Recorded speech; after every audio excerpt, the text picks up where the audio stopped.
नमस्कार दोस्तों, स्वागत है आपका साइट फॉर वर्ल्ड के ऑफिशियल लर्निंग प्लेटफॉर्म पर, जहां स्टूडेंट्स और जॉब सीकर्स के लिए करियर, टेक्नोलॉजी और प्लेसमेंट से जुड़ी इंडस्ट्री ओरिएंटेड और प्रैक्टिकल नॉलेज दी जाती है। अगर आप अपनी स्किल्स को नेक्स्ट लेवल तक ले जाना चाहते हैं तो आप बिल्कुल सही जगह पर आए हो। चलिए शुरू करते हैं आज का इम्पोर्टेंट सेशन। नमस्ते स्टूडेंट्स, आज का टॉपिक है HTML फॉर्म्स। आप रेडी हो? फोकस मोड ऑन है ना? मोबाइल साइड में रख दिया, स्क्रीन पे ध्यान है। चलो शुरू करते हैं। अच्छा, कभी सोचा है कि वेब फॉर्म्स हैं क्या? अरे ये हर जगह है।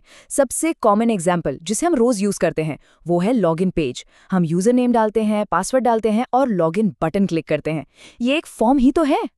और सोचो, गूगल या किसी भी वेबसाइट का सर्च बार, ये भी एक बहुत सिंपल सा फॉर्म है। हम कुछ टाइप करते हैं, एंटर दबाते हैं और हमारा डेटा जो भी हमने लिखा है वो सर्वर को चला जाता है एक क्वेरी बनकर। ऑनलाइन शॉपिंग करते टाइम एड्रेस, पेमेंट डिटेल्स, जो कुछ भी आप फिल करते हो वो सब फॉर्म्स के थ्रू ही होता है। तो मतलब साफ है, अगर वेबसाइट से इंटरैक्ट करना है तो फॉर्म्स के बिना तो काम चल ही नहीं सकता। देखो, अब तक हमने लिंक्स देखे थे जो हमें एक पेज से दूसरे पेज पर ले जाते हैं, लेकिन फॉर्म्स हमें वेबसाइट से बात करने देते हैं। कुछ सर्च करना हो, साइन अप करना हो या कुछ खरीदना हो, फॉर्म्स ही इस टू वे कम्युनिकेशन को पॉसिबल बनाते हैं। ध्यान से सुन रहे हो?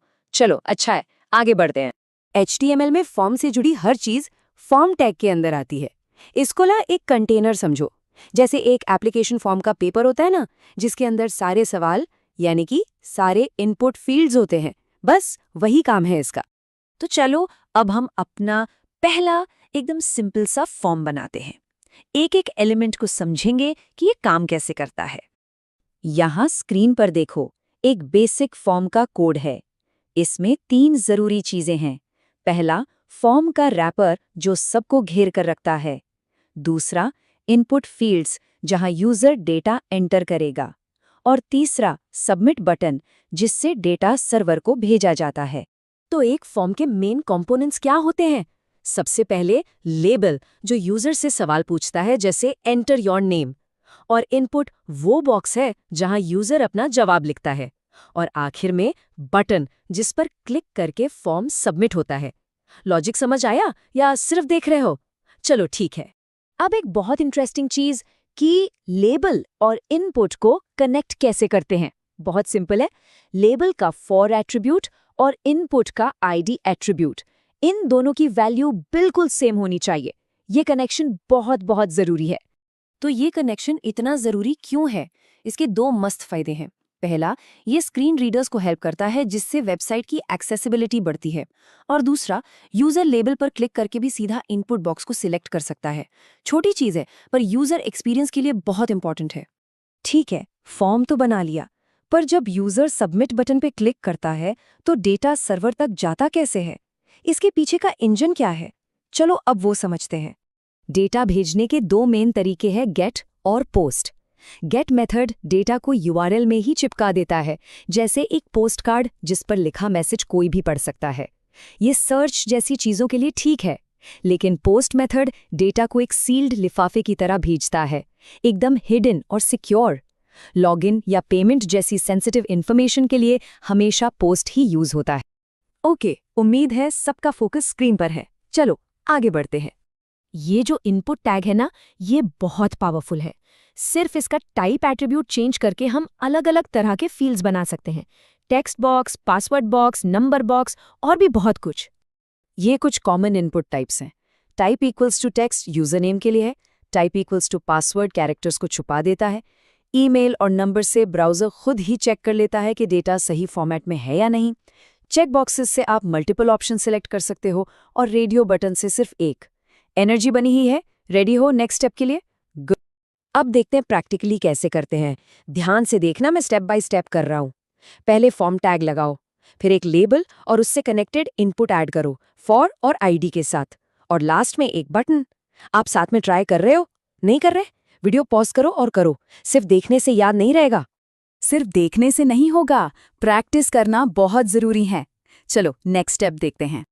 अब एक और बेस्ट प्रैक्टिस देखो। अगर आपके फॉर्म में रिलेटेड ऑप्शंस हैं, जैसे हॉबीज के लिए कई सारे चेक बॉक्सेस, तो उन्हें फील्ड सेट टैग के अंदर ग्रुप करना चाहिए और उस ग्रुप को एक टाइटल देने के लिए लेजेंड टैग यूज करते हैं, जैसे सिलेक्ट योर हॉबीज। इससे आपका फॉर्म एकदम क्लीन और ऑर्गेनाइज लगता है। अब एक बहुत इंपॉर्टेंट कॉन्सेप्ट, वैलिडेशन। हम यूजर को आसानी से बता सकते हैं कि कौन सा फील्ड भरना जरूरी है। इसे कहते हैं क्लाइंट साइड वैलिडेशन। ये बहुत ही सिंपल है। जिस भी इनपुट फील्ड को कंपल्सरी बनाना है, उसके टैग में बस रिक्वायर्ड कीवर्ड लिख दो। कोई वैल्यू नहीं देनी, सिर्फ रिक्वायर्ड।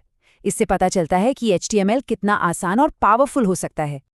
जब आप रिक्वायर्ड एट्रीब्यूट लगा देते हो और यूजर उस फील्ड को खाली छोड़कर सबमिट करने की कोशिश करता है, तो ब्राउज़र उसे रोक देगा और एक एरर मैसेज दिखाएगा।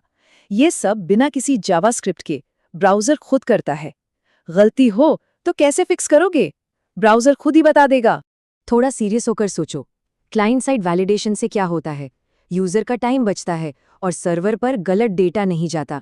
मतलब ये एफिशिएंसी भी बढ़ाता है और यूजर का एक्सपीरियंस भी अच्छा रखता है। ये 2 शब्द हमेशा याद रखना। तो आज हमने क्या सीखा? फॉर्म टैग कंटेनर है, लेबल एक्सेसिबिलिटी के लिए जरूरी है, पोस्ट सिक्योर डेटा के लिए है, टाइप से अलग अलग कंट्रोल्स बनते हैं और रिक्वायर्ड सबसे सिंपल वैलिडेशन है। समझ आया? क्लियर है? अब आपका काम है प्रैक्टिस करना। अगर कोई डाउट है तो कमेंट सेक्शन में बताना। अब सोचो, आप सबसे पहले कौन सा फॉर्म बनाओगे? एक लॉगिन फॉर्म, एक कॉन्टैक्ट फॉर्म या एक सर्वे? प्रैक्टिस जरूर करना। नेक्स्ट सेशन में हम CSS से इन फॉर्म्स को स्टाइल करना सीखेंगे। All the best, keep learning. हमारे चैनल को सब्सक्राइब कीजिए और वीडियो को अपने दोस्तों के साथ शेयर जरूर कीजिए। कमेंट सेक्शन में अपना डाउट या नेक्स्ट टॉपिक लिखना मत भूलिएगा।